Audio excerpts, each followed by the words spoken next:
How's it going, everybody? Welcome to Tour Life. A little bit different this week. Obviously, you don't see anywhere around us Yuli or Brody. They both got defeated by the number one most dominant player on tour, and that's Wi-Fi. So we Yuli's going to try to jump in if he can, but he said he's got like 90 players staying out there with him, and it's a little bit crazy. I know that Brody's doing some traveling to see some family, and we thought about maybe pushing the podcast off to next week. But with us being right in the middle of playoffs, I think it's kind of important to jump in and look about, what happened this past weekend and take a look at what we're looking into this upcoming weekend. And don't worry, we're not going to keep you here for 3 hours talking about stuff. We're going to get you in, get you out, make this quick and dirty and get it taken care of. So if you're in chat right now, this is your time to shine, because if you got something cool to ask, a good question, feel free to pop it in there. And man, oh day, are we going to go ahead and and help answer those questions. But one of the things that we're going to go over quick is a little bit of a review of the previous weekend and jump a little bit into MVP and have some fun. But before we go anywhere, Mike, thank you for hopping out from behind the camera, behind the production lens, and jumping with me and joining me, so I'm not just sitting here solo dolo. How are you doing this week, man? Yeah, no offense to you. This is not about you. This might be the most disappointing intro for Tour Life ever, right? If they're mad, if the people are mad that Brody's not on tour and he's on Tour Life, imagine having nobody on tour. So can't wait to read the comments. But yes, Adam, this is what PDJ Mike looks like. If you've watched Debate Night, you have seen me, so clearly you're not a true fan. But yeah, I will do my best to replace Brody. I'll yell a little bit if needed, but hopefully Yuli can get in here for a little while at least. Absolutely. Well, like I said, we won't keep you around for forever. We'll get in and we'll enjoy ourselves and get out. But looking at this past weekend, we had quite an interesting tournament go down at GMC, which honestly is one of my favorite ones to go ahead and watch every single year. I think a lot of the pros would argue that it's one of their favorite venues to go to. And when you look at the two courses they use, Brewster Ridge and Fox Run Meadows, they kind of play fairly similarly for the MPO, but they had a pretty drastic effect on the FPO. And when you look at the actual courses, so Brewster Ridge is where we started out for the first two rounds. And I think it's a great place to go because you get two incredibly, I would say sprint-like rounds to start your tournament off, especially when you look at the fact that the MPO averaged almost 4 strokes under par at this course. And the only real changes they made to the course were lengthening holes 16 and 17. And for hole 16, that didn't really result in much of anything. But I don't know if you know this, Mike, hole 17, absolutely an incredibly drastic change to how the score went. Because back in 2024, last year, it averaged 2/3 of a stroke under par. And it was the easiest hole at Brewster, but this year it went to 0.03 strokes over par, making it the second hardest hole on the course, and it chopped the birdie percentage down from 70% to 23%.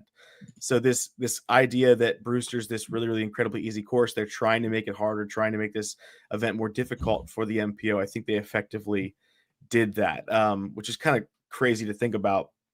When you look at Fox Run, you see that change, but not so much for the MPO field because it goes from 4 strokes over par down to an average of 3.5 strokes basically over par. But for the FPO field, Fox Run Meadows averaged 5.51 strokes over par. And it was pretty much a beast. If you look at the courses on the tour for FPO this year, this, believe it or not, Fox Run Meadows ranks up there with the Beast in Nokia, the Monster in Tampere. You have Sprinkle Valley, which I know a lot of FPO players are trying to forget. And you have the Ali Disc Golf Center. So this is one of the hardest courses on tour for the FPO with 7 different holes averaging less than 10% birdies and 5 of them averaging less than 5% birdies.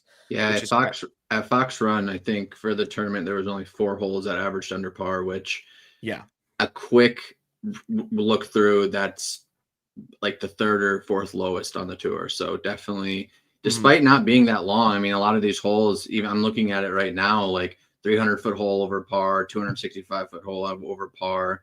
So for the women, it obviously had some teeth. Yeah, 100%. And you know, I see a lot of people saying Sprinkle Valley could have been the start of Kristen's troubles. Honestly, I think Sprinkle Valley was the start of a lot of players' troubles, but it started really a conversation, which I want to touch on a little bit when we get to the end of this, of course design for FPO compared to MPO. And that's a big thing. I think we saw a great example of the difficulty of that this past weekend, especially with Fox Run. And the speaking of Fox Run itself, they made changes also to holes 7 and 8, hoping to make the course more difficult, because that's the whole thing. The argument against the Smuggler's Notch courses are that it's just too easy for the MPO field. So back last year, hole 7 and 8 averaged 0.26 strokes under par together, and they were the fourth and seventh hardest holes on the course. And this year they averaged 0.95 strokes over par. So that's almost a full stroke change for the field, and they became the two hardest holes on the course. So between the change over at Brewster and the change here, I think they effectively made the courses a bit harder, which I think it's a good thing to add difficulty down the stretch. So I don't know if I would call that goal ultimately successful, but it worked for these um, 3 holes. They made some changes on 11 and 12, but those didn't really result in much of anything. Anything else? Like, what are your thoughts on when it comes to trying to make holes harder just by lengthening the tee pad back, or pushing the basket a little bit? Do you think it makes much meaningful change? Would you rather see players just shooting lower, or do you like that they kind of came in and tried to bully these few holes to make them a lot harder? For me, I think if you're going to make a hole harder just simply by making it a bit longer, I'm not a huge fan of that. Mhm. It's not going to get long enough where the top players are struggling that much more than what they're already doing. Gannon's going to have to throw a 5-speed instead of a 4-speed. Like, Mhm. it's not going to make that big of a difference. If you're trying to make holes harder, I like some of the holes we've seen this year that have gotten some backlash where there's choices to be made. Are you laying up? Are you going for it? Strategic Mhm. landing zones, decisions where you can be aggressive and it makes sense to be aggressive. But if you want to play conservative, that works as well. So for me, just length, I'm not a huge fan of, especially if they're going to do that across the board. Like, if there's going to make a hole harder by putting the basket back, which then makes it even further for FPO2, I just, for me, you have to be way more mindful of the changes for the FPO, because it will make a bigger difference for them than it will for the men if it's just getting longer and nothing more than that. So I'm not a huge fan of just getting it longer, because people can throw far enough that it's not going to make that huge of a difference other than the bottom of the field. I'm more for strategic changes, I would say. Yeah, I like that. And we're gonna see when we preview Maple Hill here for the MVP Open. There were some significant changes made, and I'm very curious to see how they play out, because some of those changes I think are well liked, and another change is probably not very well liked. Um, here's a good question from CP3. Thoughts on making the lost disc rule just a rethrow with no penalty? That's interesting. I feel like if you're throwing your disc into a place that it could be lost, I mean, you could argue that some courses, especially your local courses, have places where you could throw a disc in a fine place that could be lost. But I feel like on the Pro Tour, with these courses being a bit more manageable and how they take care of like the landscaping and everything, if you're throwing your disc into a place where it gets lost, I think you should be penalized. It's a bad shot, especially at the pro level when we expect like a higher degree of skill. But Yeah. do you A lot disagree of with that? Or No, I mean, a lot of time if you throw your disc where it has a chance to get lost, you're better off just reteeing anyway. So like this, not only is you're not getting a stroke, but you're probably getting an easier position too. So I mean, this feels more of like a local rule to maybe not look for discs as long. Or it's Mhm. not as harsh of a penalty.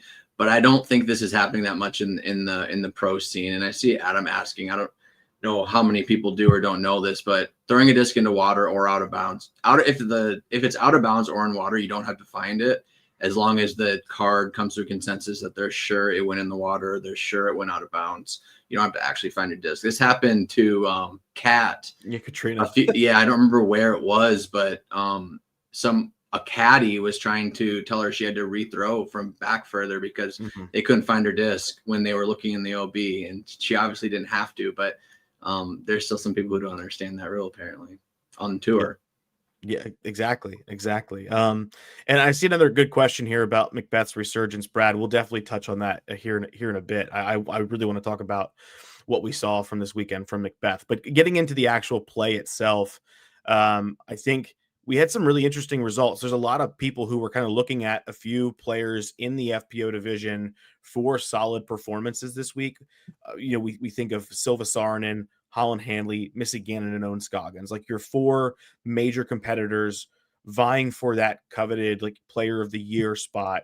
And I would say that we saw some really successful performances this weekend from some of them and some not successful performances.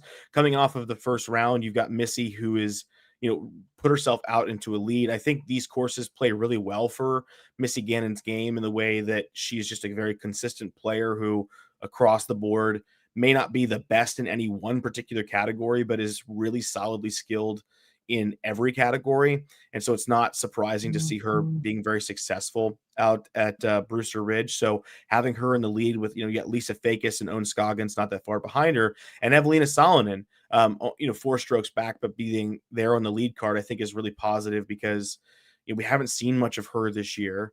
And it was an opportunity for her to kind of come out and go, hey, I'm still here. And I'm still capable of pushing top level play.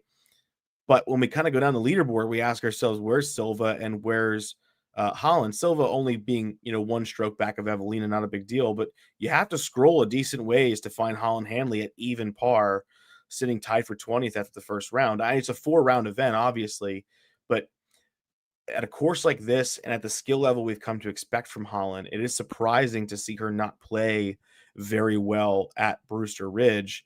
And it kind of calls into question of like, she got out to a really great start earlier this year and has this huge lead on the Pro Tour standings with points, but it feels like she hasn't done very much lately with that. I keep waiting for a post that talks about some kind of wrist thing she's going through or some kind of injury, but we're not seeing that. And I'm wondering if it's just, is it pressure? Is it end of the season? Is it burnout? Whatever it may be. I mean, what do you think? Yeah, I mean, if you look at the beginning of her season, it took 9 events for her to not get a podium, and now she has 1 podium in her last 6 events. So it's clearly something. I mean, when you watch her play, and even when she was winning or in the hunt early in the year, it seemed like down the stretch, you'd scratch your head a little bit at some decisions she was making, being aggressive when she didn't need to be, or not being aggressive when you thought she should be. So part of me thinks it might just be like decision making catching up to her a bit. I also, just looking at the schedule, it's right around the time that Europe happened. So, that can obviously, if you're not used to that change, that could be hard to adjust back into, but it might also just be, she hasn't been in this position before where she's kind of supposed to be the favorite, especially with Kristen gone. It's kind of always been, well, if you don't win, it's okay because Kristen's here and she wins everything. But when she wasn't playing well, now when she's gone altogether, and there's more pressure on the Missies, the Hollands, the Owns to be expecting to be winning and in the winning conversation, that may be something. But yeah, I mean, there's obviously something going on. It's unfortunate it's happening at this time of the year when Throw Pink's happening and we're having these conversations about Player of the Year, but it's hard to know, what's truly happening with it.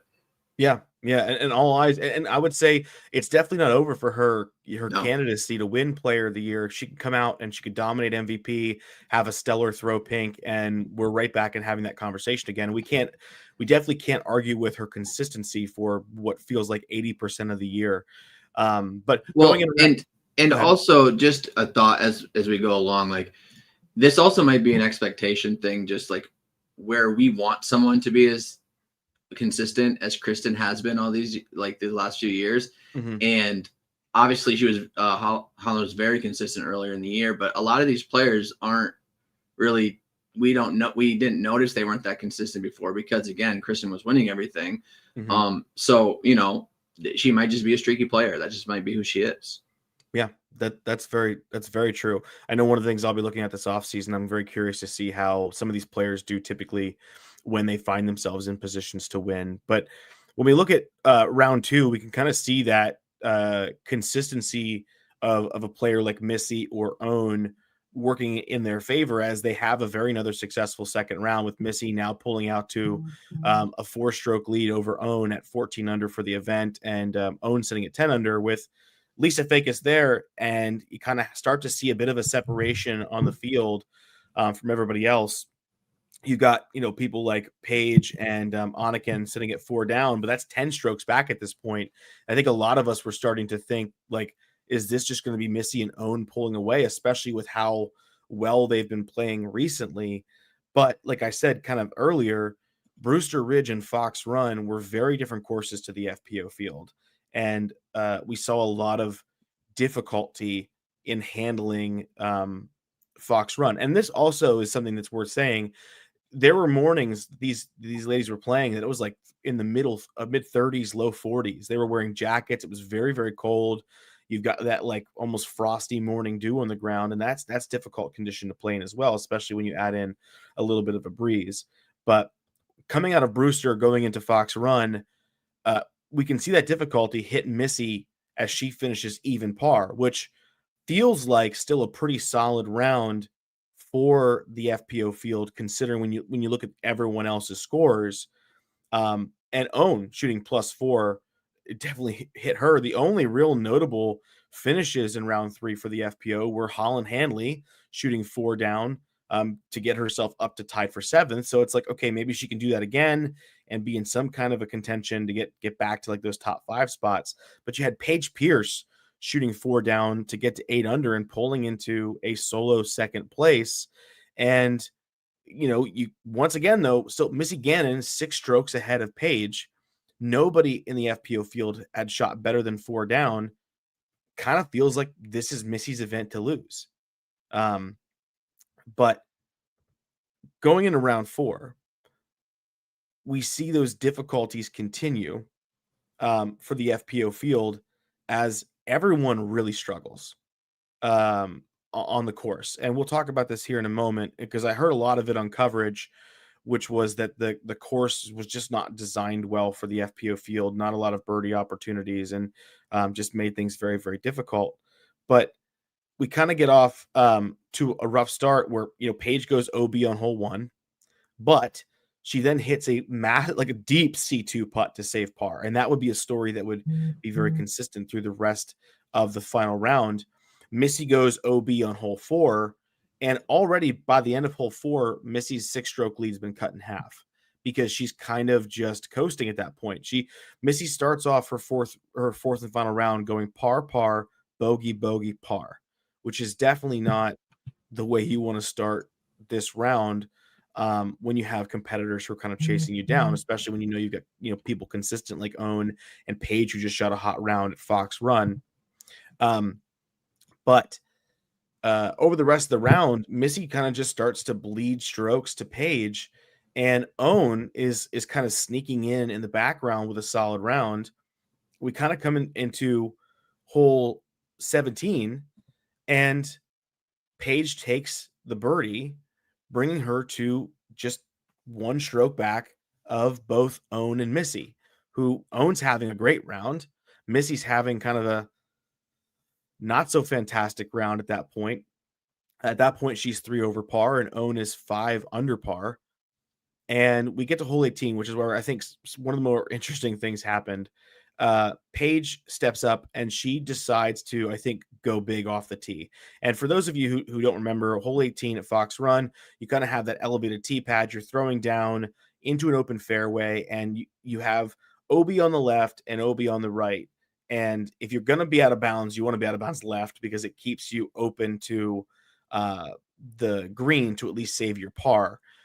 And Paige hangs it out very wide right. And as it comes down to the ground, it looks like it's going to come down in that OB area, but takes a big skip off of maybe 2 or 3 foot wide wooden walking bridge to get back in bounds and just be so far up the fairway that it allows her to have a standstill into the green. And both Missy and Own play the hole as you would expect, a great tee shot, but they're kind of playing for par with where they're located at. And Missy very close to hit the game winner from C2. I think it was just a couple inches short. I mean, an incredible putt from her, and also a dangerous putt with the big drop off Yeah. behind the basket. Which, I mean, congrats to her for taking that.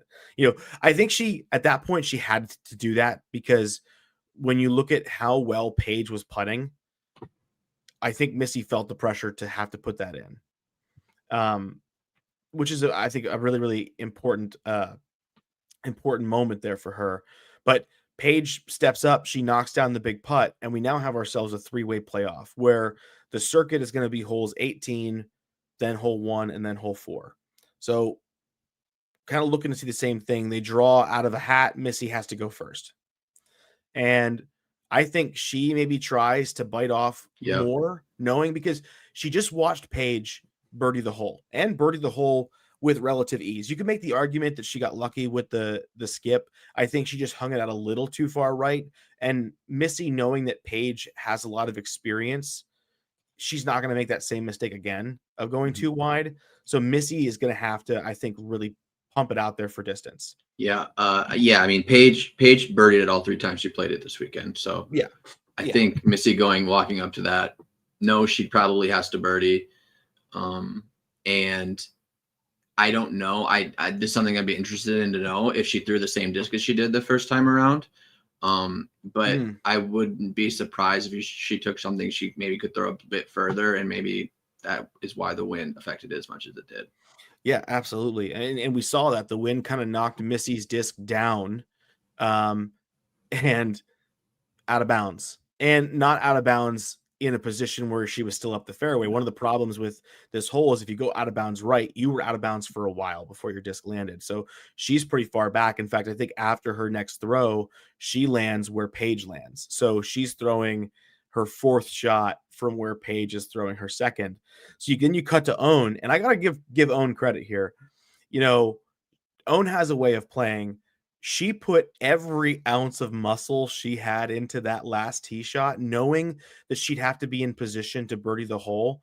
And she finds herself more on the right side of the fairway than over on the left where she may want to be. And rather than step up and throw the shot out to the left that's safe, she flexes this forehand through the aggressive right side gap and flies the green. And I don't know how close she got to the basket, but man, I would have loved to see that hit the base and kind of stick. But she hits the ground and takes a really aggressive skip down to outside circle 1 with a big uphill putt, coming back at the basket. And Paige, this is Paige's moment. She steps up and she throws, honestly, probably one of the prettiest backhand turnovers that we've seen out of Paige in a long time, to just place the disc right at the base of the basket. I know during an interview, she said that Luke was telling her that looked like a Frisbee toss shot. Because, one of the things we see from Paige is she likes to go out and toss Frisbee a lot with Luke and everyone. And that just seemed like one of those classic, hey, go catch, I'll throw it to you type of shots. And Own, to her credit, made a really solid attempt to make that putt. She was also just maybe a couple inches short. But Paige gets the tap in to get the birdie on the hole and takes a win. And I believe this is her 15th year in a row of securing a win on tour, which is really impeccable considering the field. I mean, you can make an argument that the FPO field is not as competitive as the MPO field, but to be at a position where you can get a win on the pro circuit for 15 consecutive years, I think is incredibly impressive. Yeah, I mean, at some point, of course, the FPO field and the depth of it isn't as difficult, but once you get into the teens of years, it's kind of more about just the impressiveness of the longevity, right? We see, especially at this point in disc golf, there's not a lot of older players that show much success. We see most of the field is younger, other than a few exceptions. And so, yeah, for her to be able to do that, especially with the way the last few seasons have gone, and she's still finding a way to get a win. Yeah, super impressive. Yeah. One of the things that I think is worth mentioning here real quick, though, is that only 3 FPO players finished under par for the event, and they all were in the playoff. 11 strokes separating them from the rest of the field, where you have Jessica Weiss being the only person to technically not be over par. If you go down the leaderboard, you can find Evelina at +2. She did not have a good final round. had some definite putting woes that we're kind of used to seeing out of her. Cat Merch finishing +4 for the event is a little bit surprising. And then, Holland Hanley at +3 for the Yeah, event. that's why this stuff with Holland is, I mean, there's more to it than just looking at her stats, right? Because you see a ninth Mhm. place and that doesn't really tell you much. But the fact that she was 15 strokes behind a podium finish is just baffling. Like seeing Yes. how well she can play. And for all, I mean, everyone you mentioned, Silva, obviously people like Evelina, she's more streaky. It's kind of more depending on if she can make a 10-foot putt or not. But like Mhm. for Silva, we at first, this is the one that's going to be consistent enough to battle with Kristen. And so to see really these events where they're 15, 14 strokes behind the leaders, it's just baffling to me. Yeah. So one of the biggest questions that I have is when you look at the fact, like you add up the conversation about the course being really difficult for the FPO field. And you look at the scores, you think about the nature of what's happening in FPO with Kristen kind of backing out. Do you think that uh, this kind of showing of having Holland and Silva struggle, would you call this weekend a net positive, or kind of a unfortunate foreshadowing of what we could see in FPO? And anyone in the chat, obviously, let us know what you think. Do you think this past weekend, as fans, um, are you encouraged by what you saw this past weekend with Paige stepping up and showing that she can still be dominant and still be part of the conversation? Or looking at the leaderboard, does it give you a bit of pause? Yeah, I mean, I think if Paige doesn't win, I feel differently about this. Mhm.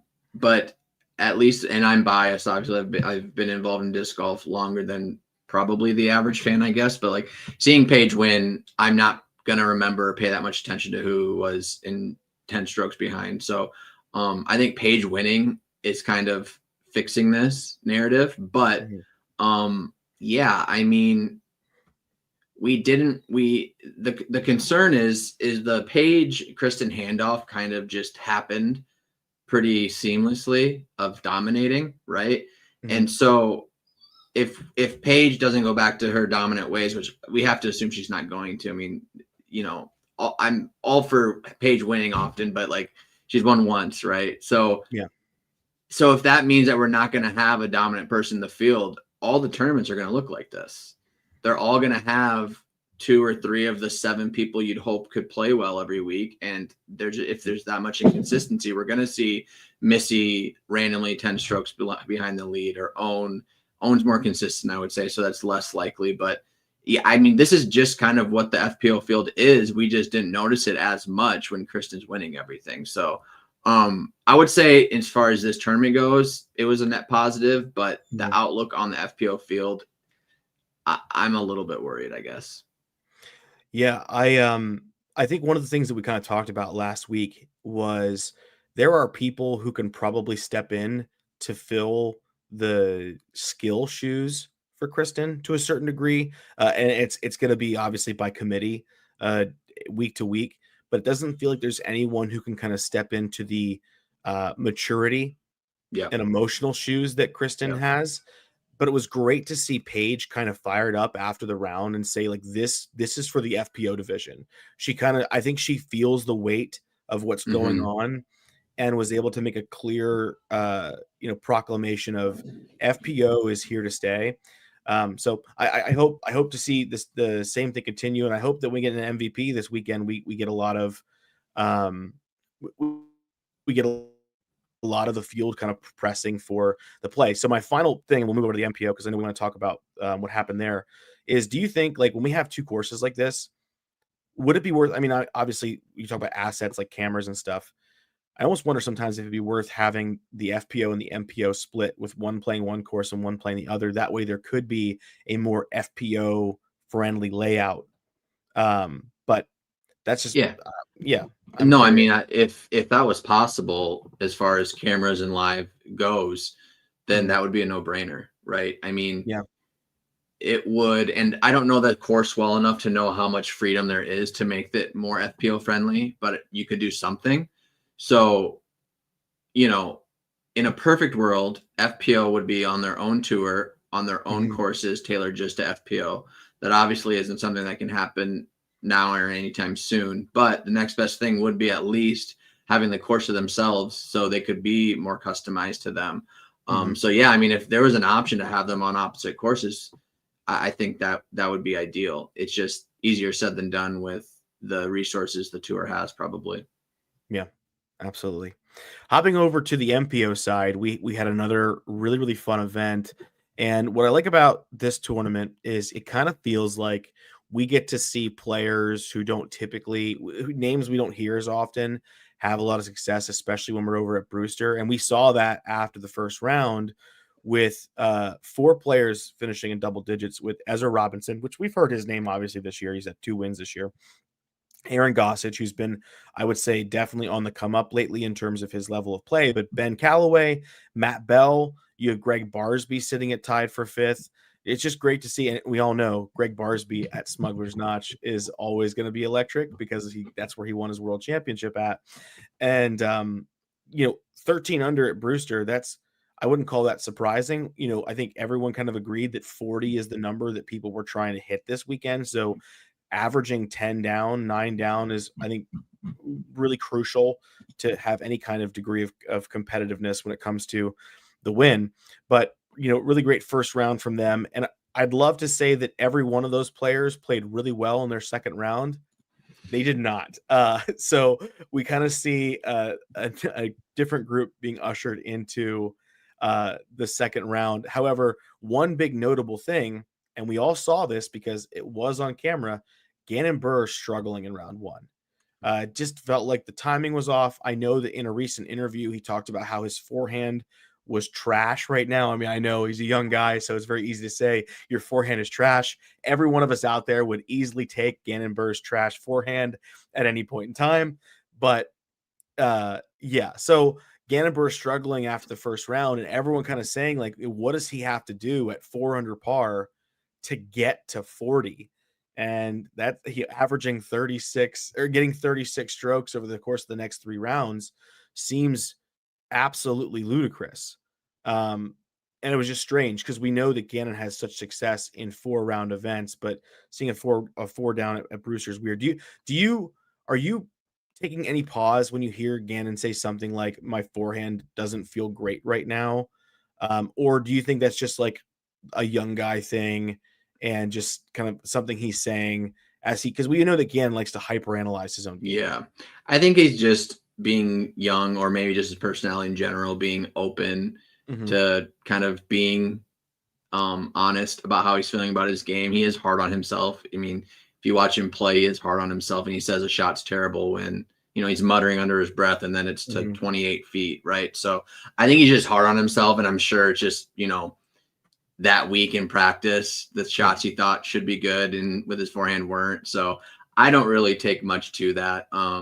If he came out and played terrible all weekend, then maybe, that's something worth talking about. But obviously I don't want to get ahead of the narrative here, but the fact he got to what he got to, just, I don't want this. I don't want the MPO narrative to always find a way to be talking about Gannon, but like, I don't know any other player that could have shot 4 down in the first round and then looking at the final being this high up. Like, it just doesn't make any sense. And that's a great point, is how many other players in the division would be 4 down after the first round where we would even consider a conversation about how they could still win? Like, is outside of maybe like someone like Calvin or Paul, like, is there anyone else that we were like, what's the path for them to finish here? Because we also know that the commentary team likes to write people off very quickly. I can't even fathom it because we wouldn't have the conversation. Like, it would never happen. We wouldn't scroll that far down to talk about who could win.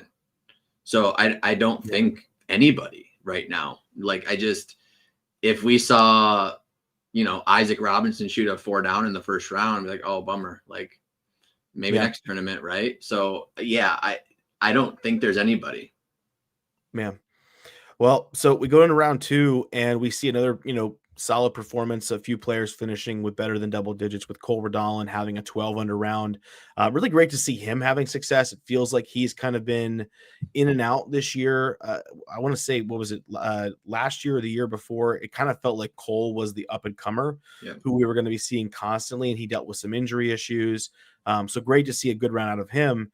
And Paul McBeth and Paul Kranz both shooting double digits to make their way onto the lead card, along with the person we just mentioned, Calvin Heimberg, shooting 8 down. But Parker Welk also shooting the 10 down. Don't want to miss that. You scroll down the leaderboard, and we see that Gannon did shoot a 10 under par and get himself to 14. So now he's sitting in 12th place, a pretty solid round. But we need some more strokes out of him to make any kind of headway. But now we've got Cole leading the event at 20 under par going into Fox Run, which we said is only slightly harder than Brewster Ridge. I mean, what do you also Paul Kranz? I think earlier this year we saw him play some really solid disc golf and put his name out there. He was on the leaderboard, in the top 10. We were talking about a lot, so it's great to see him at the back half of the season doing that as well. And so we go over to Fox Run, and that's where things kind of change a little bit. Paul McBeth, who we know, I think is capable of performing well at any course. Paul McBeth, who ended his 2-year drought, or ended his year and a half, or whatever it may be, drought by getting the win this year at Idlewild, decides to drop a 12 under par at Fox Run and jump himself into the lead, which we know has everyone super excited, clamoring to get ready to watch round 4. Cole shoots a really respectable -9, being at 29, so doing 2 strokes back of Paul. And Paul Kranz, another great round, staying on lead card. But Gannon shoots another 10 under par to get himself onto lead card. And this is kind of when the buzz starts going of, are we getting another Paul versus Gannon matchup down the stretch? And I think it's just really neat to kind of see like where the game's going and see Paul, after just watching, Paige be so successful, to see Paul, it kind of feels like we're in a bit of a time machine. But heading into round 4 is where this gets kind of crazy. So we know that Gannon has to shoot a ridiculous amount to even get into this conversation. Cole is putting the lights out everywhere on the course, very easily capable of winning this event. Not going to, root out Paul Kranz. It'd be great to see him take this down. And so the first part of the round starts pretty slow for Paul. We see him come out par. And Gannon, Cole, and Paul Kranz, which is the most fun part about explaining this round, because I have to say Paul McBeth and Paul Kranz. I can't say Paul. But all 3 of the other competitors in lead card get the first 2 birdies. So 2 strokes on Paul instantaneously. Paul then finds the birdie on 3, but then goes a few more pars. And we kind of get into the round. We get to hole 7, which was one of the hardest holes in the course for the group. And Gannon is in a good position to get the birdie on the hole, has a really bad slip in the fairway, and ends up just chucking his forehand out of bounds, which I don't blame him. Paige Pierce had a terrible slip in the fairway of, I think, hole 8 in the final round, which caused her to go out of bounds. And at this point, I think a lot of people were like, Gannon's probably out of it. Yeah, I hope so. Like, yeah, for context, Paul was 6 down through 6, round 3, yes. And he was only 2 down through 6. But seeing Gannon, Art obviously still hadn't made up enough ground to even like be nervous yet or be excited, and then having that slip on 7, yeah, for sure. Like I'm pretty sure there's probably some people who turned it off at that point if they were only watching to have Gannon win. Mm-hmm. Yeah, and so people are probably thinking Gannon's out of this. Well, Gannon's Gannon. The jokes going around that Gannon is inevitable. Like Thanos. He goes on to birdie the next 8 holes in a row, which is pretty crazy. But I also don't want to miss the chance to characterize the fact that even though he was playing catch up, there was a serious battle happening between McBeth and Cole. Yeah. Which cannot be understated, because by hole 10, after hole 10, Cole and Macbeth were tied, and Gannon was 5 strokes back. So to say that Gannon was like in this the whole way, I think is a little bit disingenuous to how well Cole and Macbeth were playing and the lead they had up to that point. And so after 11, Cole takes the outright lead.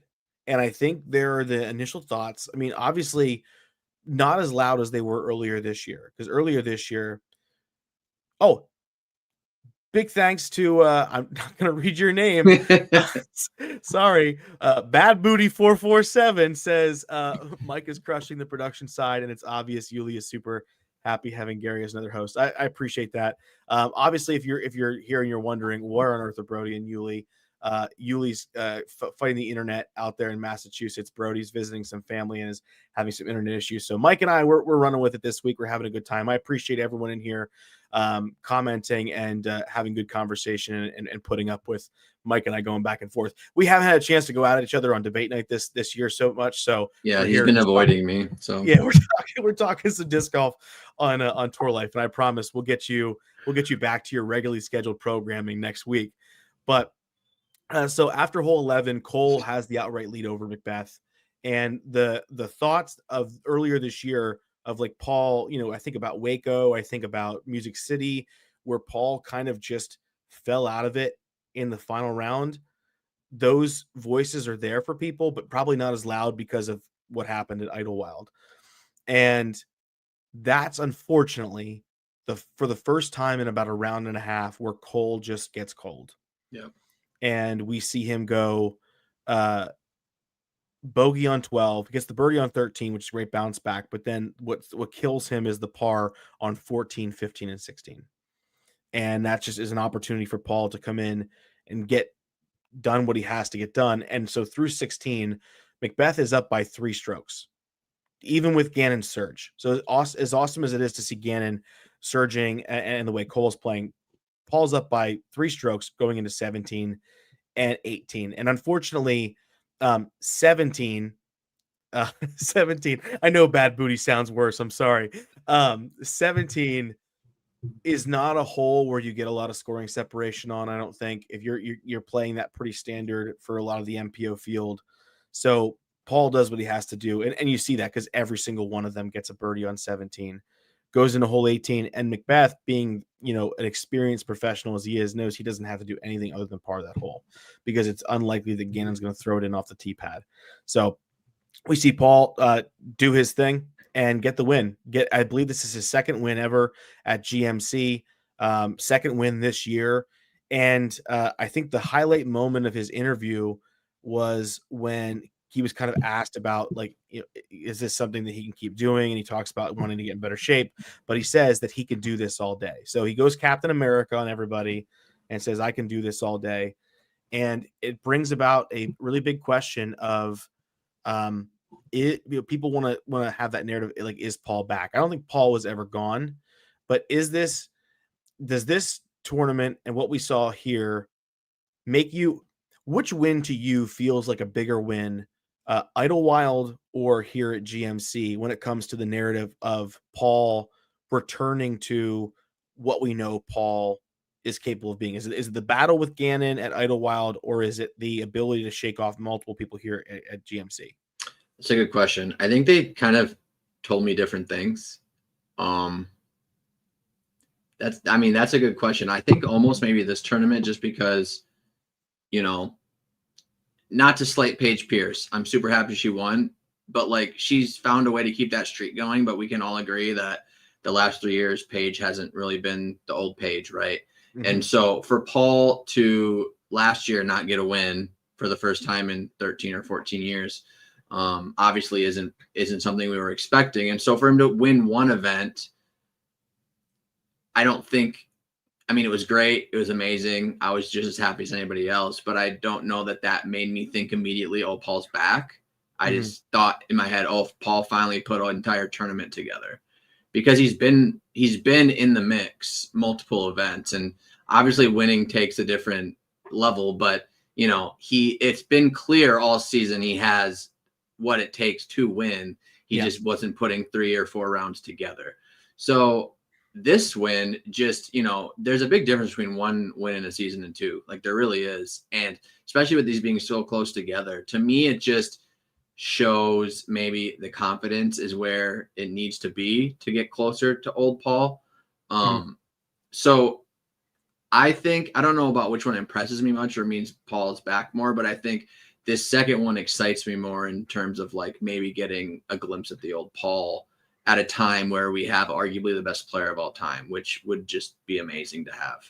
If we have a situation where we have Paul and Gannon battling, once a month, I think everyone would love that. So I think I can speak for most people where I think this is encouraging to see Paul having some consistency, not only in a tournament, but from tournament to tournament. So do you feel really great about him at MVP this weekend, considering he's had a lot of success there? Yeah. I mean, for me, I think knowing Paul's game and knowing who Paul is, I think it's just more about Paul than it is the tournament, right? Like I can't think of a place that Paul at firing at all cylinders. I can't think of a place where he'd go and be like, I don't like this place for Paul, right? So I like him for the rest of the year, showing that he can win multiple tournaments, right? Like, I wouldn't say he's my favorite. I still think you have to put Gannon as the favorite, obviously, basically every tournament. But it doesn't feel as automatic, right? Like, because without Paul in this tournament, what are we having to have the conversation that Gannon was in like 40th place with a 4 under in the first round and still found a way to win this tournament? Like, that's starting to feel like kind of what we were criticizing the FPO for a few years ago, right? Where it's like, just nobody can beat this person no matter how poor they play in their sphere. So I'd love to have a Paul that can consistently battle with Gannon and put pressure on Gannon, because we haven't seen how Gannon reacts to not winning a lot. So if we have somebody who's constantly battling with him, it'll be interesting to see how he handles that. So for some chat engagement, everyone out there in chat, what percent do you now have Paul winning USDGC? Pop that in the chat. I'll be curious to see what everyone has after this performance. What is the percent chance that Paul wins USDGC? And while you think about that, a couple notable performances, or I guess dishonorable performances, however you want to see them. You've got Isaac Robinson coming in 5th this past weekend, Ezra coming in 7th, Calvin tied for 7th. Going down the leaderboard, some surprising names. We see Matty O continue to struggle at 17th. I feel like I would have expected better things from him. AB at 23rd. I mean, I know this is a smaller course, so he doesn't benefit from having a cannon of an arm, but just not a name that we've seen in contention a lot recently. And Ricky Wysocki, 28th. And now I will say that he did just post. We have some 17% from Adam, 20% from Nick, 45% from Brad. Adam says 1% for every major. I like that.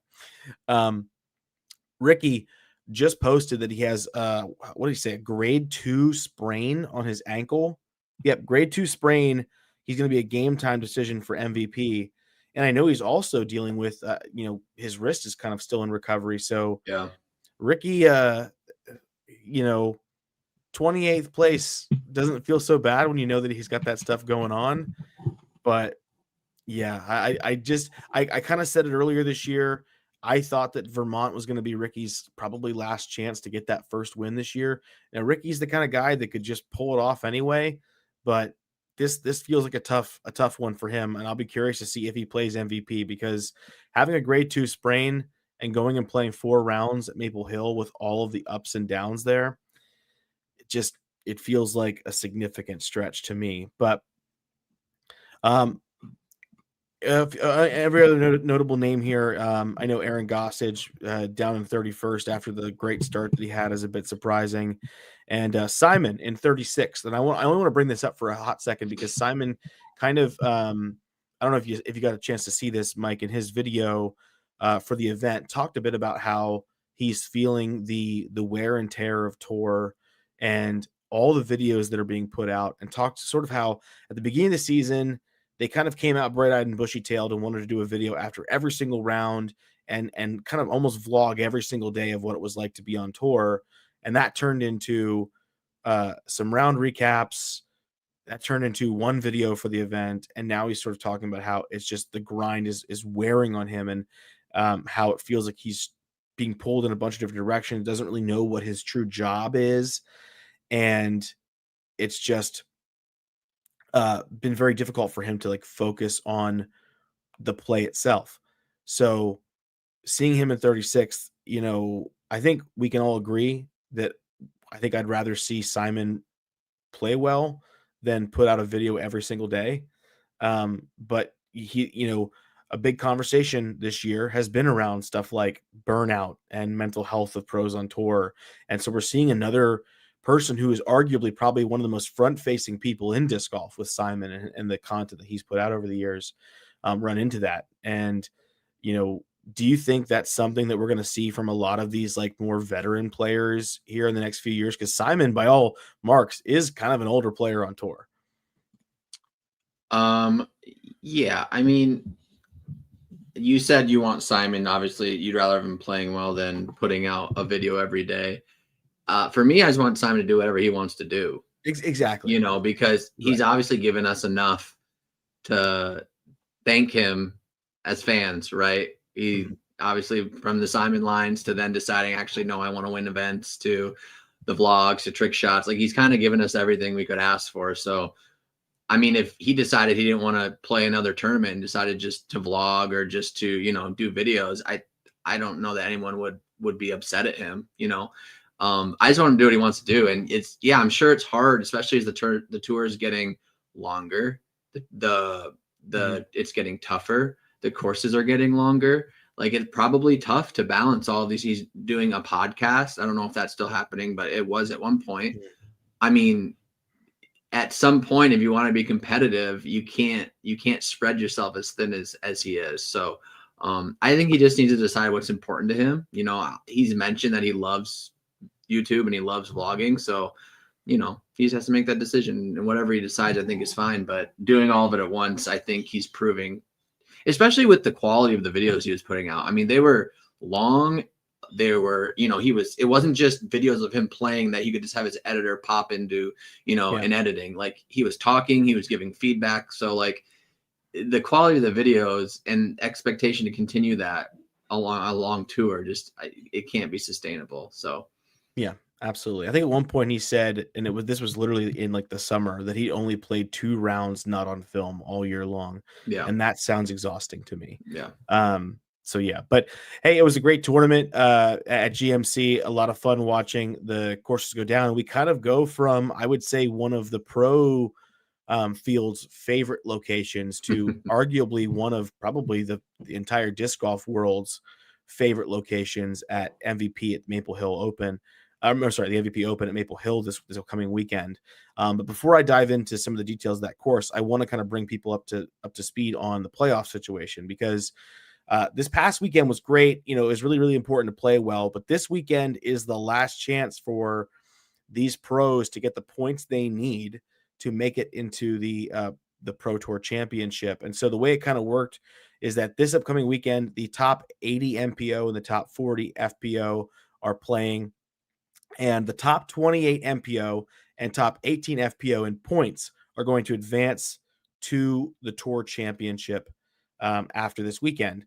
However, there are 4 spots reserved for MPO and 2 spots reserved for FPO for the best finishing non-points qualifying players. So the way that basically works is, let's say you are sitting in 30th in tour points.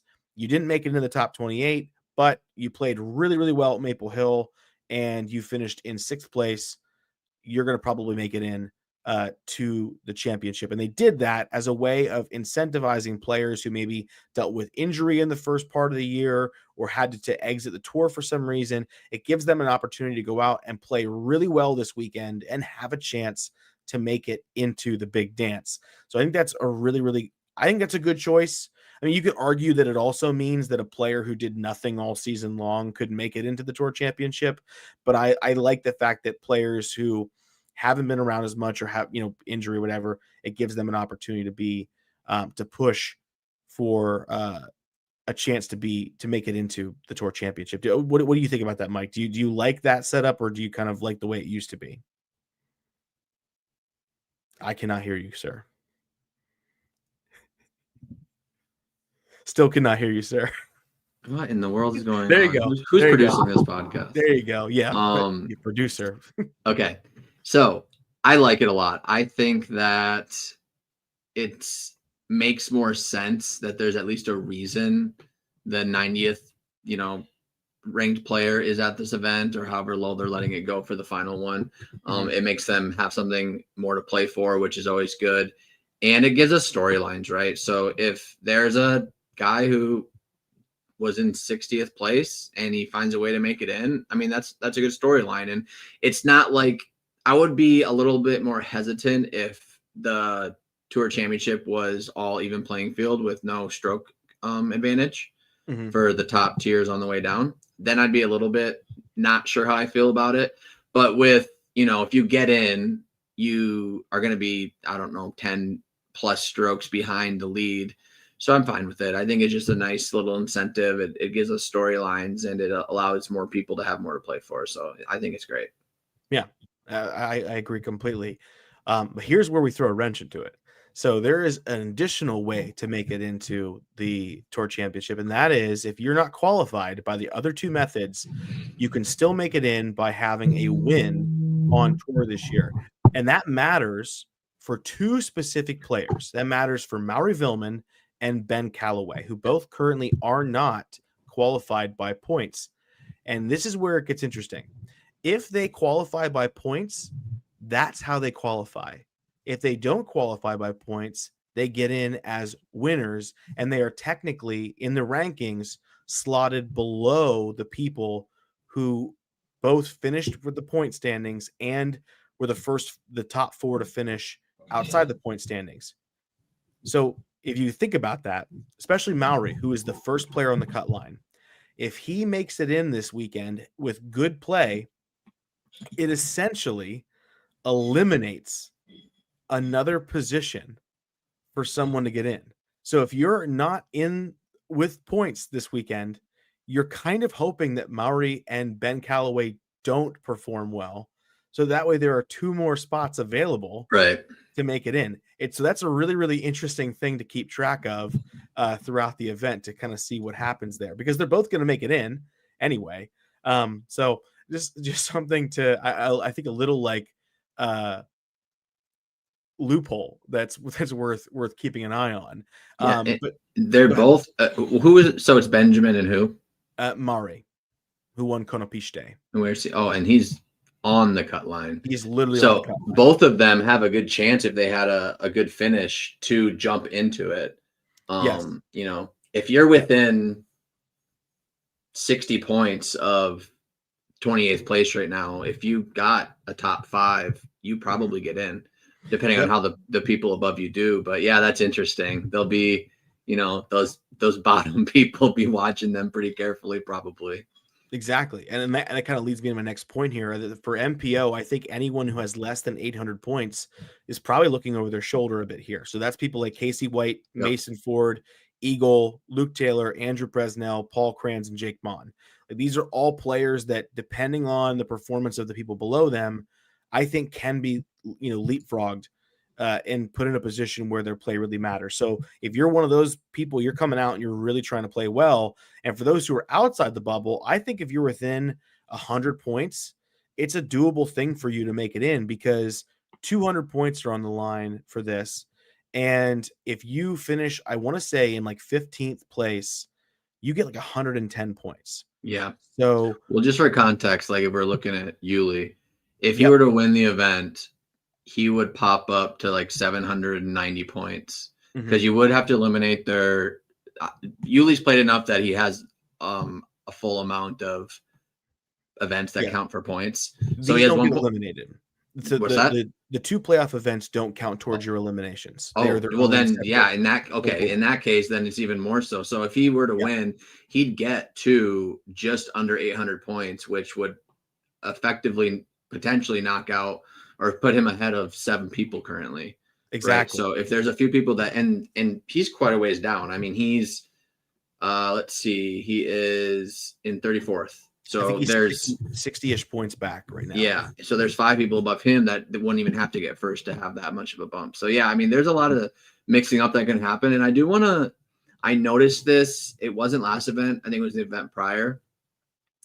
I was so happy. Like, it's not very often that I'm watching coverage. I'm like, holy cow, like, this is awesome that they were able to do this. But Mm-hmm. kudos to them. They were keeping the points live based on where they were in Yes. the standings, which I thought was great. So, for what I mean by that is if you're watching Luke Taylor and he's in 10th place, they were giving him 10th place points and putting him where he would be after the event's over. So you were seeing live, and that's going to really come in handy this next event where, if Yuli's having a hot round and it shows him at 30th, if he works his way up a couple more spots, it's going to show you in real time how close he is to getting through the cut line. So I think that's a really awesome thing that they're able to do. Yeah, that's crucial, I think, for this event, is because you're going to have the people who win, and we all want to know who the winners are, but there's such a storyline around who is fighting for their life to get into this event. Yeah. And I know you could argue, like, yes, this event's not a major. We've talked about that before, but there is significant money on the line at the Pro Tour Championship. And for some of these players, it could be life-changing money as to whether or not they keep touring and what it may be. But I think in my mind, if you're within 100 points, it's doable that you could make it in. So that's, for me, that's Austin Turner. That's Joey and that's not even counting if you play well enough and everyone above you is already in, right? Yes. So like, there's a lot of ways to get in for these guys 100 or even more back. I think that I agree with you that it's not like the craziest thing and it's not a major and maybe some people don't care that much, but I think it all just comes down to how the network shows it and presents it.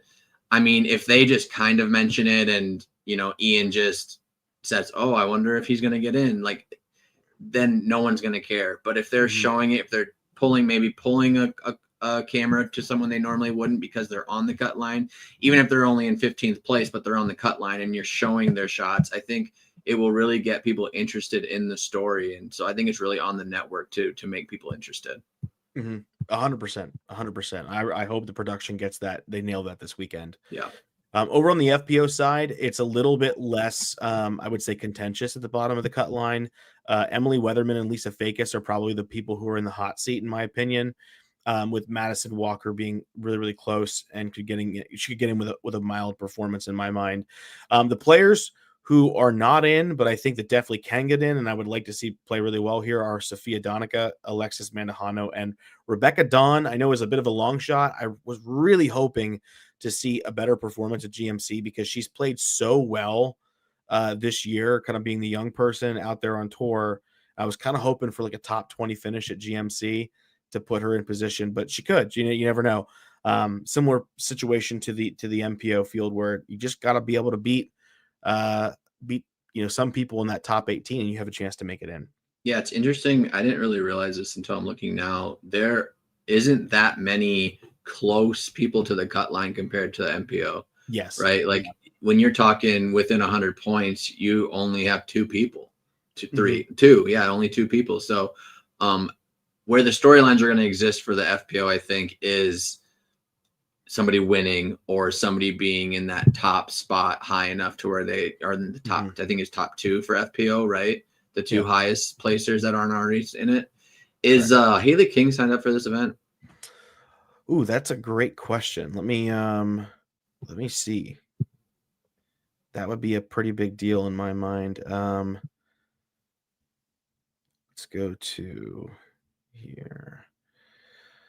Haley King is, yes, she is signed up. Yeah, interesting. I'm watching Haley King. I'm watching Alexis. Obviously, she at any time I feel like she could pop off. And then obviously Madison Walker is literally 1 place away from Lisa. So without looking too closely, most likely if Madison were to beat Lisa by 2 or 3 spots this weekend, she would probably overtake her. So I mean, that will be fun to watch between the 2 of them. The thing is it might not matter if Lisa's high enough to where she's going to get a spot on the top, one of the top 2. So we'll see. I think for the women, just trying to think, like, it seems like there's less of a chance someone not in the cut line will be really high on the leaderboard. Mm-hmm. So you could, I mean, the top 10, 15 people probably will be people that are already qualified. Yeah. So, I mean, you could get 15th, 16th place and still find your way in. So I think everybody in the field should be excited to play. Absolutely. A top 20 finish could get you into the Pro definitely. Tour Championships. One of the things that's worth mentioning and maybe looking into later in the offseason is how a lot of the ladies on that are within the cut line oftentimes don't play, or they don't play in a lot of, or they play in so many events that even though they don't perform the greatest, Yeah. there are so many FPO players who don't play in a lot of events that they just don't make it in. Like, you know, you look at someone like Haley King, who obviously didn't play very much this year, arguably from a talent perspective is better than a lot of the people above her, but you know, she hasn't played in that same case for a number of people. But I think like Katrina Allen's a good example of that, yes. right? Like, yes. She has a couple top fives, and that's it. Nothing better than fifth, and she's in 12th place, right? So, in the current situation of the FPO, consistency is your friend, right? So that cut line, we're seeing people who, if they are touring, are really struggling, or they just aren't playing that many events, like you said. Yeah, 100%. So moving into the actual event itself, obviously, like I said, it's at Maple Hill. We all know that it's the #1 course in the United States, according to UDisc. And I think one of the things that is so great about this course is just the dynamic atmosphere at Maple Hill that you don't get in so many other places. I would argue that foot for foot, pound for pound, whatever you want to say, that hole one might be one of the most beautiful hole ones in terms of like what you're looking out from on the tee pad in disc golf. You obviously have the electricity of the 8 holes and what that does in the course. The fact that it's positioned in a place where you can hear them at almost anywhere on the course, which is incredible. And then hole 18, even though like arguably is it the prettiest hole in the world? Maybe not. It is one of the most electric finishes because of how everyone surrounds the green and the focus on that very touchy shot. It's just Maple Hill brings something that a lot of other courses don't. And I know that some pros have strong opinions for or against the course as a whole, but a lot of them can't even would agree that the energy at Maple Hill is unlike so many other courses. I think it's a great place to have the playoff event. I don't know. I've volunteered at Maple Hill for the MVP Open before. I think I've been out there and I've played it probably 15 or 20 times at this point. Have you been out to Maple Hill before, Mike? I haven't. No, I haven't. Oh, you got to do it, man. We were on a trip recently that we drove close enough to where it was worth going. And I was planning on going and playing. I had talked my wife into it and it rained all day. So we didn't end up going. That's tough. That's tough. Got to get back out there. I always tell people if you're ever going to go to a Pro Tour event, if you're in the area, MVP Open is probably one of the best like first ones to go to. And it's also fun to volunteer for. Yes, you have to pay to volunteer. I know that there's a whole joke behind that, but you get so much stuff. It's a really, really good time. But one of the things about Maple Hill that I think it's also known for is the fact that it is, you know, owned by Steve Dodge, and he makes changes to the course. He is very much for tweaks and adjustments, and we saw that a lot over the last few years, but there are some tweaks going into this year that I want to highlight. On hole 1, they moved the basket back into the clearing after the triple mando a bit more to force you to go deeper in there. I think that's going to be a fun force people to be more aggressive on their second shot, which is great. For hole 9, they completely moved the FPO tee pad to a different location. So the old tee pad for hole 9 that everyone used to play off of, that's where FPO continues to play. Now they have taken their tee pad and they've moved it over into the new 9s fairway where the men play, that really long like tunnel shot. They've moved it about a third of the way up the fairway from the MPO tee pad. So that hole is going to get demonstrably harder, I think, for the FPO field to play. And we'll kind of see how that goes. It kind of goes back to that argument of, are we making holes more appropriate for FPO or less appropriate, whatever it may be. So that's a big change for the FPO field. One of the biggest changes to the course And if you haven't already, I would really go recommend watching Ezra Aderhold and Aaron Gossige's videos. I think they put out great content related to course reviews, and they go through these holes really, really well. And you could say that they, some people would say they whine and complain about the holes. I think they really articulate well about how holes can change and what it means and the way things are set up. But one of the biggest changes is hole 10, which everyone remembers is the castle hole. It's like 375 feet straight up a hill. You've got to have 500 feet of raw power to get up there and have a C1 putt. It is a brutally difficult hole. It makes me feel like a tiny, tiny baby boy every time I step on that tee pad and throw a tee shot. And they took that hole, and what they did was they moved it about 40 feet up and then over to the right. And they have this gap that you now have to play through off the tee. And this gap is tiny. I think when I was there, I stood in the gap and I could reach my arms out and almost touch both trees. It's very, very small. And one of the things, like the nuance about it, that's you just don't know if you're not there, or you haven't watched them play it, is that it's offset to the right. So now you can't just throw a straight power shot at the basket, because if it comes out early, it's going to be in the woods to the left, which is going to really obstruct your ability to get up to the basket and save your par. But you also can't turn it over because you hit those Christmas trees on the right. So you have to throw something through this gap with power, with the correct angle, and on a little bit of flex and high, whatever your throw type is, and push it up the hill. So more people will be able to reach the hole, but it's going to be a much more technical shot than it used to be. Because I think one of the reasons that they changed this hole is that it was averaging 70% pars. Not a very electric hole. Yeah. And only a number of people could reach it. So maybe this change will get us a bit closer to that like 33, 33, 33 thing. We'll see. I'm excited to see what the change is. It makes the hole, it's still ridiculously hard. Yeah. It's a very complex shot.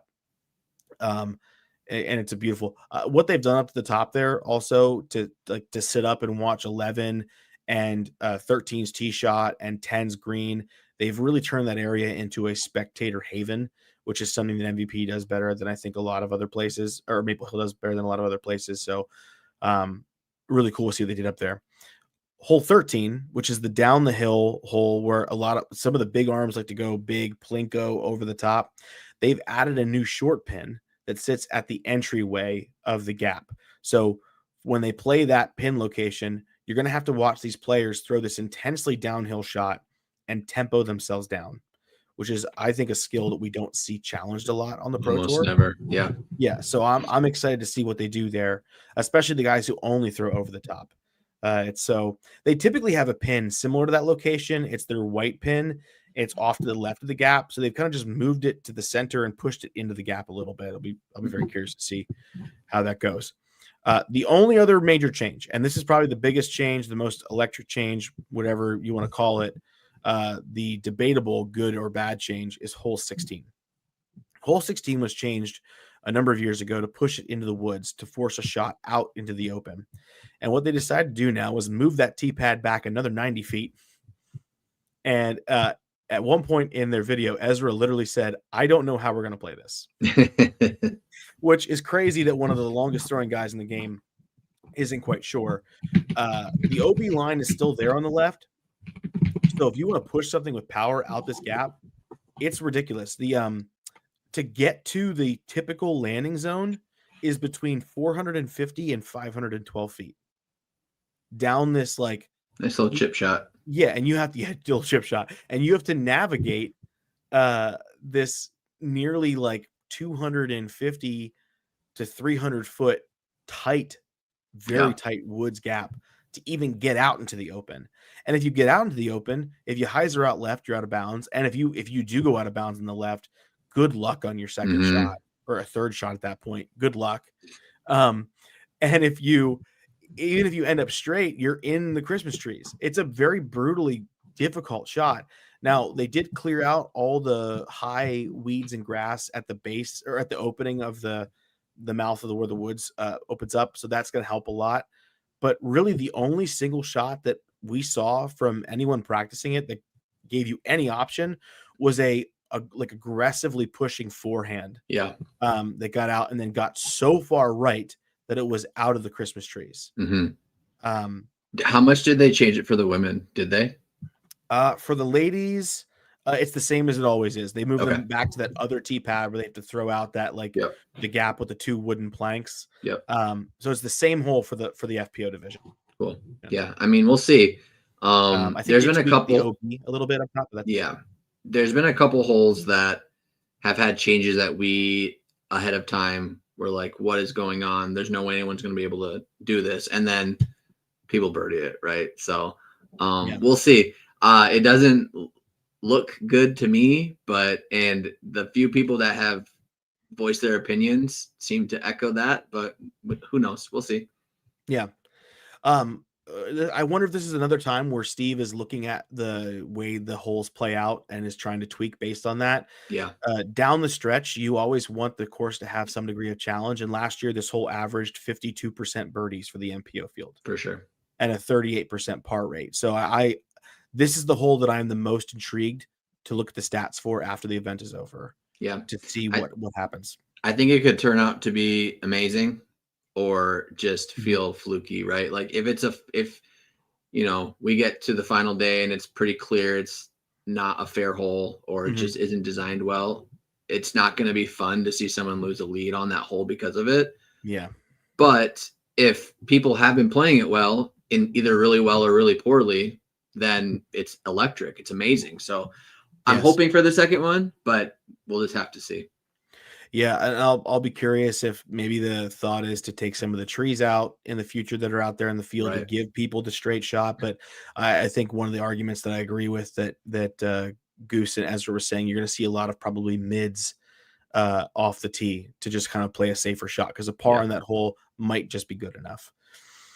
So yeah, I mean that's the changes that we're going to see on the course. I think for me personally, for competitors this weekend to be successful, I think they're going to need 3 things. So these are Gary's 3 keys to success. Obviously, me, I'm a 1,065 rated pro and I know what I'm talking about. But as someone who's watched the players play, who's been to Maple Hill and seen a lot of the course, I think there were 3 things. Number one, you have to have confident gap hitting skills out there at Maple Hill. That's super, super important because when you think about it, you've got a sizable gap to navigate on hole 3. You've got the downhill shot on 4. 6's gap shot off the tee is really, really important to hit. And there's so many other places on the course where there are key moments where being confident through gaps is really, really important. The next one is going to be impeccable angle control. If anyone here has never played Maple Hill, there are very few, if any, holes that are flat. Almost every hole. Hole 1, you're going downhill. Hole 2, you're going uphill. Hole 3, you're navigating with a gully in the middle. 4 is downhill. 5's kind of flat, I guess. 6 is downhill. 7 is kind of uphill and downhill at the same time. 9, you've got a bunch of uphill, then an aggressive downhill, then an aggressive uphill. Like everywhere you go on this course, you're having to navigate some degree of elevation change. So having great angle control and nose control in your disc is going to be, I think, pivotal for success. And then finally, I think you have to have a solid performance from C2. You're going to have a lot of moments where you're going to be placed into a position where you are going to need to hit a 40-foot putt, a 35-foot putt. So to me, the person who's able to do all 3 of those things, I think is going to have a lot of success in the course. But Maple Hill, a lot like a lot of other courses like GMC, is a course that brings a lot of people into the conversation in my mind. I mean, what do you think, Mike? Is there anything that we're missing there in terms of like what players are going to need to be successful this weekend?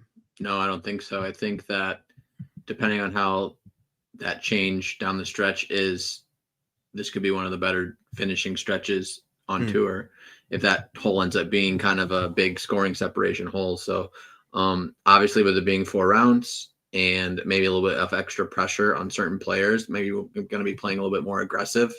Whether that's good or bad, we'll see. But it seems like there's always a couple people you aren't expecting, at least early on, up towards the top of this event, which I think is awesome. So yeah, no, I think that covered pretty much everything.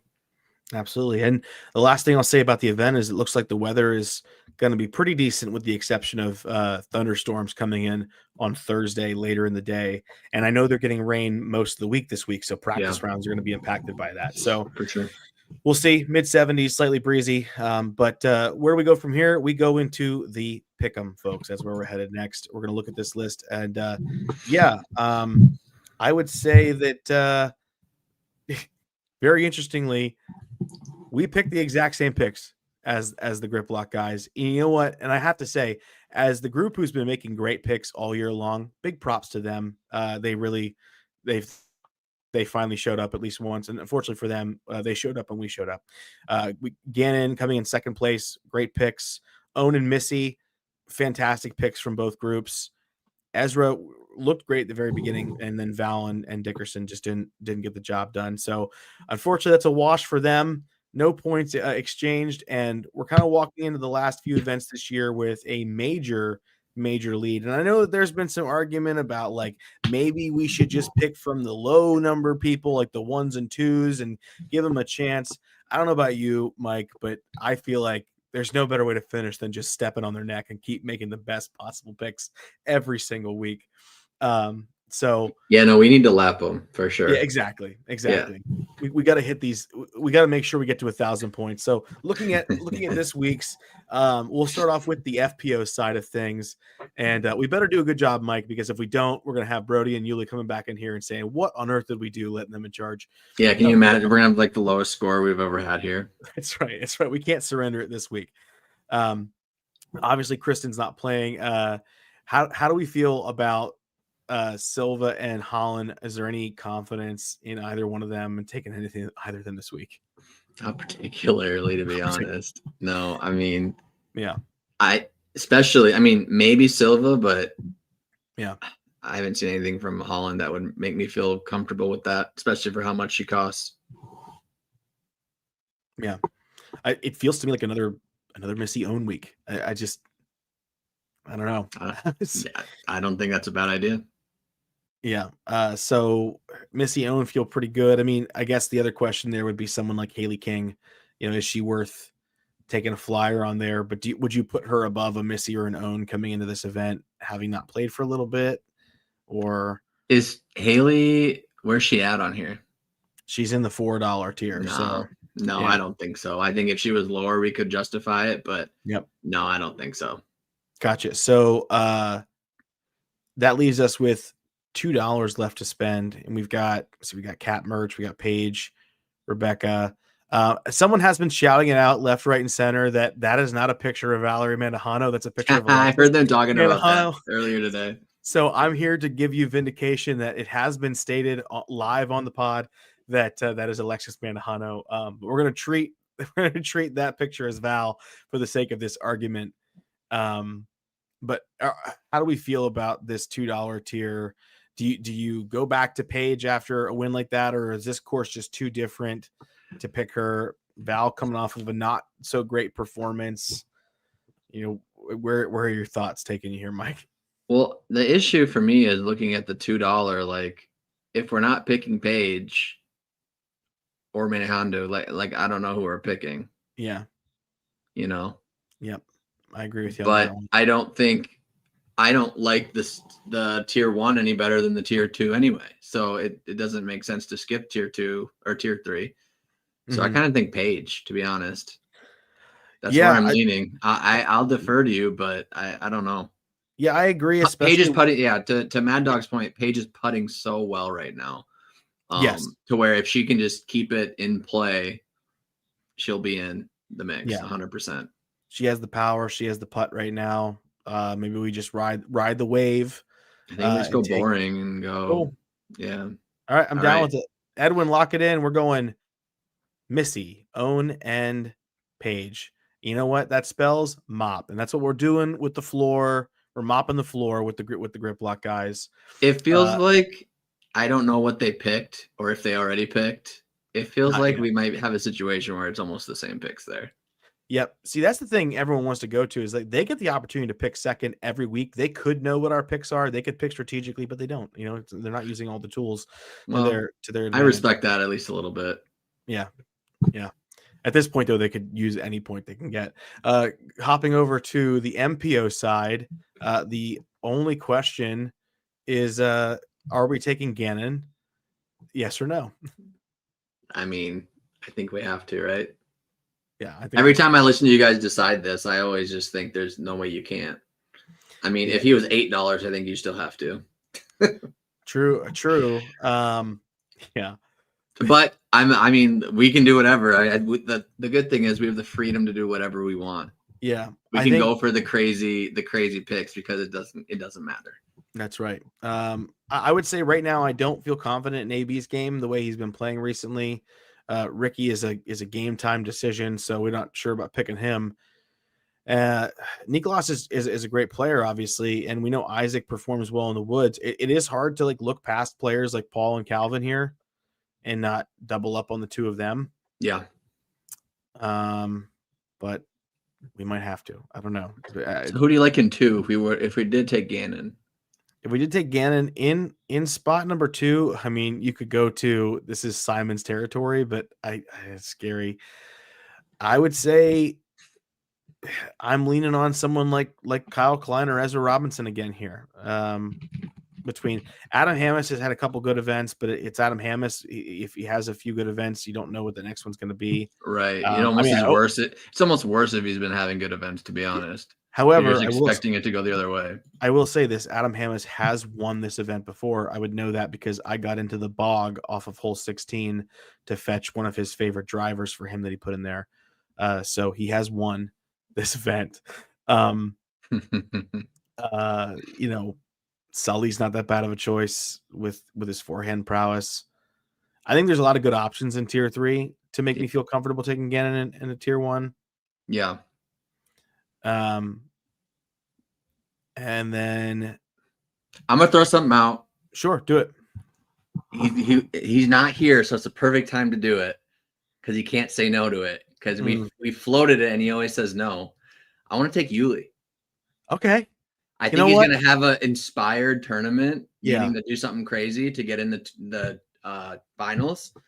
I think, and we have to do a $1, right? So I think Gannon and Yuli, and then we figure out a $2. That's where I like that. I like that. Yuli, we believe in you, and you're going to play really well this weekend. You're going to make your way to the Tour Championship. Absolutely. And I know that Yuli loves Maple Hill, right? Absolutely loves Maple Hill. So this is perfect for him. It's his favorite course on tour. You heard it here first. So who are we going to take in tier 3 here for $2? I think for me, it would be, I don't know, man. Kind of like Ezra Robinson. You like Ezra Robinson? I think so. Okay. I dig it. So we'll go Gannon, Ezra, and Yuli. Feel good about that? Lock it in, baby. All right. There we go. We're going to lock in those lyrics.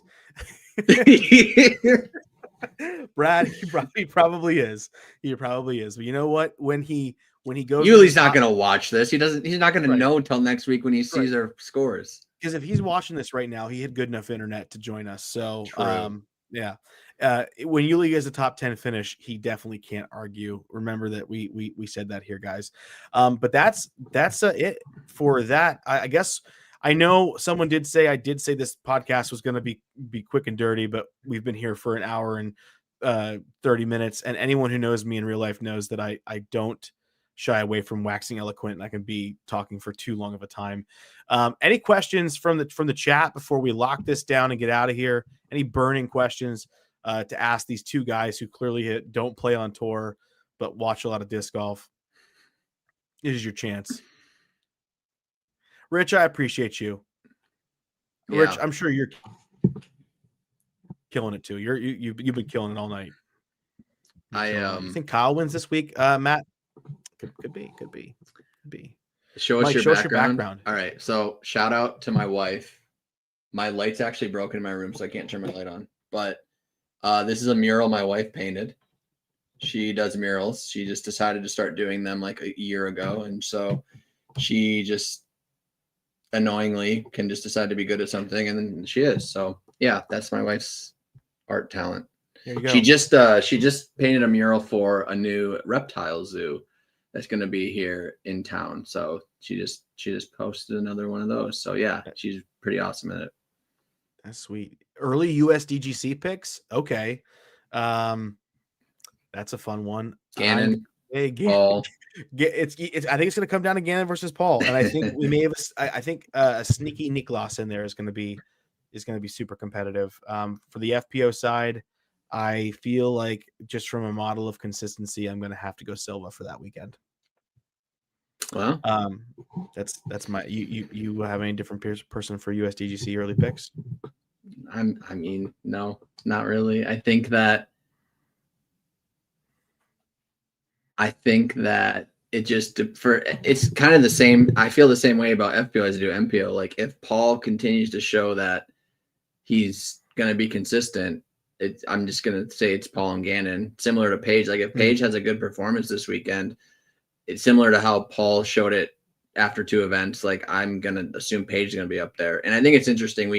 I was going to mention it and we kind of hopped after because we talked a lot about FPO, but, seeing Paige fired up and saying this is for the FPO, like it's interesting to see. Like I know over the last few years, I think she's gone out and actually said it. She just kind of struggled to find motivation to really play well and commit to the tour and give it her all like she has, and motivations to win. And like if she found a new motivation, like you think about all the great athletes who just find a reason to get mad or upset at somebody even when there's no reason to, like Luca will just make stuff up to be pissed at somebody, right? Yeah. So if Paige found new motivation, I think that's only good for disc golf. So I'm really excited to see how she does over the next few weeks.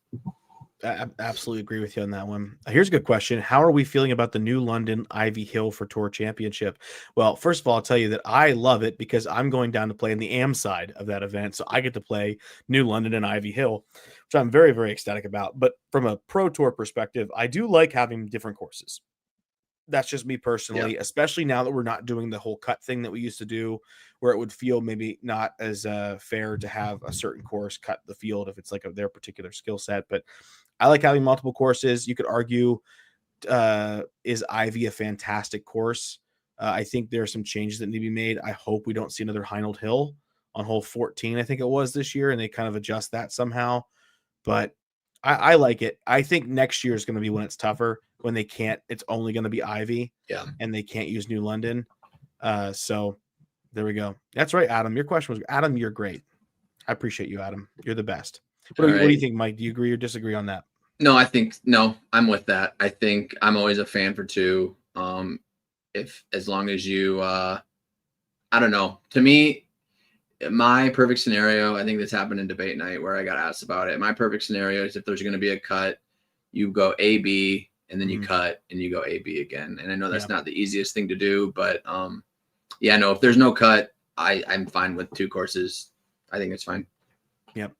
Ashton, should the last event be called the Tour Championship or Hunter's thoughts on the Tour finale? I'm not going to get pedantic enough to argue the difference between finale and championship. I think it's perfectly fine calling it the Tour Championship. I'm okay with whatever too. I think that it's good that we have the opportunity to even care about that. So I'm good with whatever. Yeah. All right. I'm not going to linger any longer. Mike, is there anything you want to go over before we get people out of here? No. Do you have a couple things you need to? Oh yeah. I just want to give you a chance to, Yeah, no, I'm good. I've been on this camera way longer than I wanted to be. So I'm good to go. All right. So a couple things first. First of all and foremost, make sure to go check out Vessi's, some great, fantastic shoes. Go over and use code Yuli for 15% off. They're pretty fantastic. I'm always very skeptical of the shoes that I put on to play disc golf, and I tried Vessi's for the first time this year. I stood in water with them. Probably some of the best waterproofing I've ever seen on shoes before. So make sure to go use that code over there at vessi.com/Yuli for 15% off. You definitely want to do that. And the big question is, can we get Mike some Vessi's? Because we got to get this boy outfitted on his feet. My disc golf shoes currently have a hole in the toe, and I forgot and played in wet grass, and it wasn't great. So yeah, Mike needs some Vessi's. And I think it's important when we have a sponsor or a brand that isn't just disc golf, because they're not just disc golf. They they're a lifestyle shoe. They do other stuff, to support them, because we don't have a ton of outside of disc golf sponsors, and if we support them, we'll have more. So I think Vessi's is awesome for what they're doing. Absolutely. There are some, speaking of awesome, there are some big custom stamps you guys should be looking out for dropping this upcoming Friday is going to be the Hunterbird OS. You don't want to miss out on that one. Also, make sure to check out the Milkman Delivers Ezra Confetti Vultures on the site, and Precock Zones are still in stock and available. One big thing we want to definitely shout out is the September sub box is getting pretty groovy. And while I could tell you, I think we should show you instead. So, Mike, you want to hit him with that video? Yeah.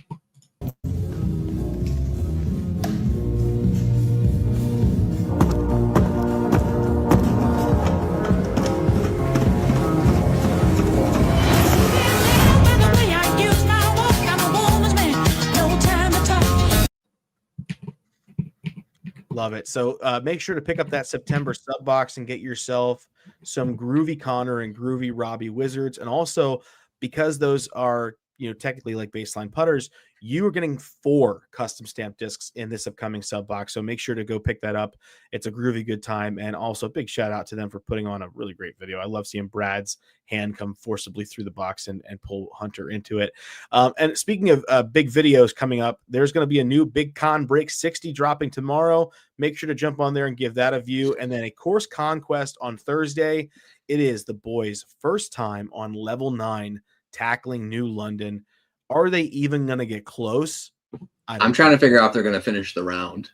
Ooh, that's a good question. Are they even going to finish the round?